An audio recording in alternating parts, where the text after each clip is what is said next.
વહાલા જ્ઞાતિજનો, ખરેખર દુઃખ સાથે આ સ્ટેટમેન્ટ આપવા જઈ રહ્યો છું.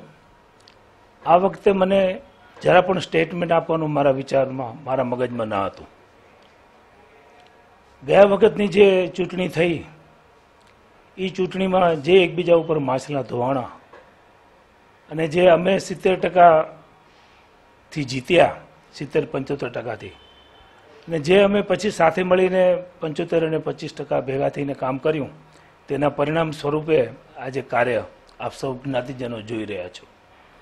પરંતુ દુઃખ સાથે જણાવું છું કે આજે જ્યારે મારા સામા પક્ષમાં ઊભા રહીને જાગૃતિ ગ્રુપ જે યુટ્યુબમાં વિચારો આપી રહ્યું છે, તે જોઈને મને આ સ્ટેટમેન્ટ આપવાનું ઈચ્છા થઈ. અને આ સ્ટેટમેન્ટ આપું છું ત્યારે જણાવું કે યુટ્યુબમાં જે વિચારો આવી રહ્યા છે જે ભાઈઓના, એ ભાઈઓ 16 તારીખના ચૂંટણી પંચ સાથે જે ઉમેદવારોની મિટિંગ હતી તેમાં જે સવારના સેશનમાં જે ચર્ચા થઈ કે આ ટ્રસ્ટમાં કોઈ ધર્મ ના આવવો જોઈએ, આ ધર્મ પોતપોતાના ઘરે, આ બધાની ખૂબ ચર્ચા જે કરનાર વ્યક્તિઓ હતા, એ જ વ્યક્તિઓ બપોર પછી સમાધાનની પ્રવૃત્તિ વખતે, સમાધાન વખતે એ ધર્મ લઈને જે સમાધાન થવા ન દીધું અને અંતમાં જ્યારે ચૂંટણી પંચે પણ વચ્ચે પડીને સમાધાન બાબત ખૂબ પ્રયત્નો કર્યા ત્યારે ચૂંટણી પંચને સ્પષ્ટ તેમના જાગૃતિ ગ્રુપના સદસ્યો, પ્રતિનિધિઓ તરફથી કહેવામાં આવ્યું, અમને તમારા ઉપર ભરોસો નથી અને ન છૂટકે આ ચૂંટણી આવી પડી. તેના પછી પણ બીજા દિવસે યુવક મંડળે જે પ્રયત્નો કર્યા તે યુવક મંડળને દાદ આપવા જોઈએ અને પ્રયત્નો કરીને અમને 18 તારીખના ભેગા કર્યા વાડીમાં. અને સવારે અમારા એકતા ગ્રુપના દરેક મેમ્બરો અને અમારા પ્રતિનિધિઓ હાજર હતા. ત્યારે કોન્ફરન્સ રૂમમાં એક પણ વ્યક્તિ જાગૃતિ ગ્રુપનો આવ્યો નહીં અને બહારથી મેસેજ મોકલાવતા આમ કરો, તેમ કરો, આમ કરો, તેમ કરો. અમે કીધું સાથે બેસીએ. ત્યારે ન છૂટકે હું બહાર જઈને જાગૃતિ ગ્રુપના મેન વ્યક્તિને કહી આવ્યો કે આજે તમે અંદર આવો, સાથે ચૂંટણી પંચના સભ્યો પણ આવે, હું તમને ગેરંટી આપું છું કે આપણે સમાધાન કરીને આ દરવાજામાંથી નીકળશું.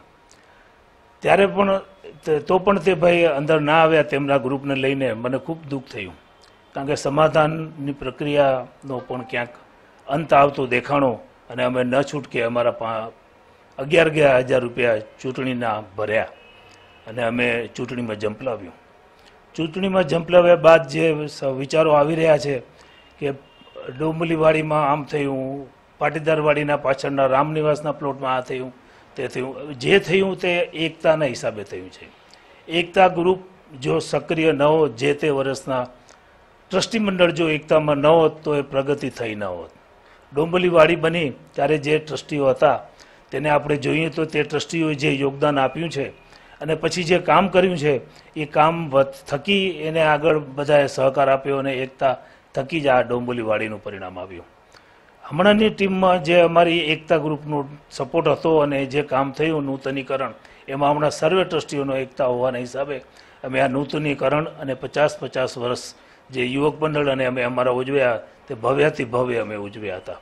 અમોને એમ હતું કે અમે ભલે અમારી સામે ચૂંટાઈને આવ્યા હોય અરુણભાઈ, પણ અમે અરુણભાઈને અમારા કાર્યકાળ દરમિયાન મેનેજિંગ ટ્રસ્ટી પદ આપ્યું અને કોઈ પણ કારણસર એમને પણ ખૂબ સારા અમને સહકાર આપ્યો અને નિભાવ્યું. પણ એનો હવે જે સામસામા આવ્યા તેનું અમને ખૂબ દુઃખ છે. આપણે સૌ જ્ઞાતિજનો સમજવું પડશે કે આપણી આ જે ટ્રસ્ટ ફંડ મુંબઈ છે એ કેવું ટ્રસ્ટ છે. આપણે જે તે ગામમાં જન્મ લઈએ એટલે એ ગામના ઓટોમેટિક કહેવાય જઈએ છીએ, એ ટાઈપનું આ ટ્રસ્ટ છે. મુંબઈ વિસ્તારમાં આપણે રહેવા આવીએ કે મુંબઈ વિસ્તારમાં આપણે જન્મ લઈએ એટલે આપણને કોઈ સભ્યપદ લેવું નથી પડતું. આપણે મુંબઈ સમાજ ટ્રસ્ટ ફંડના ઓટોમેટિક સભ્ય બની છીએ. એટલે આવા સભ્યપદ ઓટોમેટિક મળવા જેવા આપણા ગામના જેવા સમાજના જેવું આપણું આ ટ્રસ્ટ ફંડ છે, તે ટ્રસ્ટને જો આપણે એક વિચારધારા તરફ ખેંચી જઈએ તો જે અમુક વિચારધારા ન માનનારાઓમાંથી નીકળી જાય તેવા પ્રયત્નો સામેવાળા ગ્રુપ કરી રહ્યા છે, તેનું અમને ખૂબ દુઃખ છે. બોલવાનું એક ને કરવાનું બીજું તે સ્પષ્ટ જણાઈ આવે છે. 16 તારીખ અને આજના દિવસમાં એમના વિચારો સ્પષ્ટ જણાઈ આવે છે. આજે આપણે સૌ જ્ઞાતિજનોને જાગવું પડશે કે આપણું આ ટ્રસ્ટ આપણા દરેક ગામના સમાજો જેવું ટ્રસ્ટ છે, હશે અને રહે તે માટે અમે લોકો આગળ આવ્યા છીએ. આપ સૌને ફરીને વિનંતી છે, આપ અમારા એકતા ગ્રુપના કળશને ગયા વર્ષની જેમ 70% નહીં પણ 100% ચૂંટી અને 100% મતદાન આપીને અમને વિજયી કરશો, કે જેથી અમે સમાજને એક રાખી એક સૂત્રે બાંધી પ્રયત્ન કરશું. એક વિશેષ હમણાં જ મને મેસેજ મળ્યો, એક 4700 રૂપિયા ગૌશાળાને આપેલા છે. એ રસીદ અમારા ટ્રસ્ટીઓમાંથી બહાર ગઈ. ઘણી દુઃખની વાત છે. ટ્રસ્ટની આવી રસીદો જો બહાર ફરશે તો ટ્રસ્ટનું શું થશે? ટ્રસ્ટ ફંડની જો આપણે માન્યતા નહીં જાળવીએ ને આવી રસીદો નાની બહાર જતી હોય તો ટ્રસ્ટ ફંડના એકાઉન્ટ બાબત શું રહેશે? 2015માં જ્યારે આ દાન દેવામાં આવ્યું, એ ગૌશાળાને દાન દેવામાં આવ્યું હતું. તે ત્યારના ચેરમેન અને મેનેજિંગ ટ્રસ્ટીએ આ હિસાબ પણ આપ્યો હતો કે અમે આ પ્રમાણે આ ગૌશાળામાં આ દાન આપ્યું છે. પણ હમણાં કેવી રીતે બહાર આવ્યું એ આપ જાણો કે આ 4000 અમારા પછી જે કારોબારી જે હોદ્દેદારો આવ્યા તેને આ મેં સોંપ્યું હતું, અને આજની તારીખમાં જો બહાર આવે છે તો એમના તરફથી આ બહાર આવ્યું છે. ઘણું દુઃખની વાત છે. આવી કોઈ 4700 જેવી રકમ પણ કોઈ ચેરમેન મેનેજિંગ ટ્રસ્ટી ના આપી શકતા હો અને રોજના ત્યાં 100-200 ઘસાતા હોય તો એનો કોઈ અર્થ નથી. એટલે આવી વાતો બહાર ના આવવી જોઈએ. હું ફરી આપ સૌ જ્ઞાતિજનોને વિનંતી કરું છું કે આપ સૌ અમો એકતા ગ્રુપને વિજયી બનાવશો અને આપણા સમાજને એક સૂત્રે બાંધી રાખવા અમને સહકાર આપશો એવી અપેક્ષા. ક્યાંક વધઘટ બોલાઈ ગયું હોય તો ક્ષમા કરશો અને આપ સૌના સહકાર સાથે અસ્તુ. ધન્યવાદ.